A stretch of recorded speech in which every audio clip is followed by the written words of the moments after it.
Hello, and welcome to this video on air layering bonsai trees.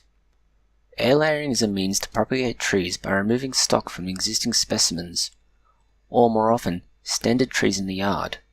Unlike cuttings or grafting, this is a safer, slower means of removing a wider range of possible targets. It is particularly useful for removing large branches and not wasting the possible raw material this presents. Air layering keeps the new scion on the tree for a time, and effectively weans it away from the parent plant. Removing a large branch or a section of the trunk creates a new tree, and it is very similar to ground layering. This builds on a previous video that briefly highlighted propagating methods. Air layering is a springtime activity. It uses the strength of the tree's growth to put out new roots and establish a supply of nutrients. The tree gathers nutrients from its upper section, while the root growing production is set at the removal location. Therefore, new roots appear from where branches would have been growing. There are two main methods and several variations for air layering bonsai. The first primary method is ring barking. Using a sharp knife, a box cutter or craft scalpel are ideal for this.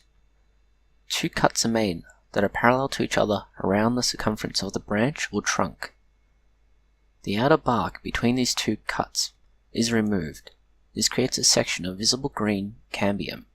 This is where the roots will grow. This space needs to be wide enough that the tree will not grow back over it in the time it is developing roots. This wide gap is necessary, as no roots will grow at all if the tree is able to work around the issue, and will instead opt to drop the branch in many cases, which removes the possibility of it growing. Applying a small amount of rooting hormone will help considerably in this effort. This site is now an open wound, and will need to be wrapped in a suitably moist material that will retain that moisture and allow the tree to realize that this is a new growth platform. Normally sphagnum moss is used, although alternatives are available.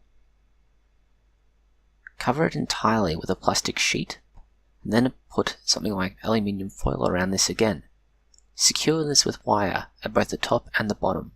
This will prevent moisture from escaping excessively at the bottom, or from rising out of the top. The second technique is the tourniquet technique. This is ideal for fast-growing specimens or a lazy gardener. It involves taking a piece of wire and tightening it around the trunk until it begins to cut in, or in many cases until it sits just outside of where it would cut in. Unlike normal wiring, you want this to eventually work its way into the branch and cut off circulation. This will create a point where the tree has been ring-barked, and it will be forced to grow new roots. Much like with the first technique, this creates a disruption to the flow of nutrients up and down the tree. By cutting into it at this point, it creates a ring that cannot be grown around and will force new shoots to come out. Dusting this site with growth hormone, or incorporating a degree of it into the sphagnum moss that will be applied around this, will allow it to develop roots, much like with the other methodologies. Cover it with plastic as well. Follow this up with something that is able to repel light far more effectively, such as aluminium foil. Then secure this in place with more wire, and wait. The moss should be kept moist at all times. After 1 to 3 months, roots should be visible, or, if you are quite lucky, you'll be able to feel the solid mass of roots. Some trees require considerably longer, and a good scion may take up to a year to grow proper root structure. Plant the whole root ball from this new scion into new potting mix and wait a year for the tree to establish a new root system. From here, it is suitable to use as any form of bonsai you see fit. Thank you for watching this video.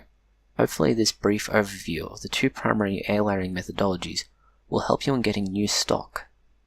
Please post any comments, questions or suggestions you may have below.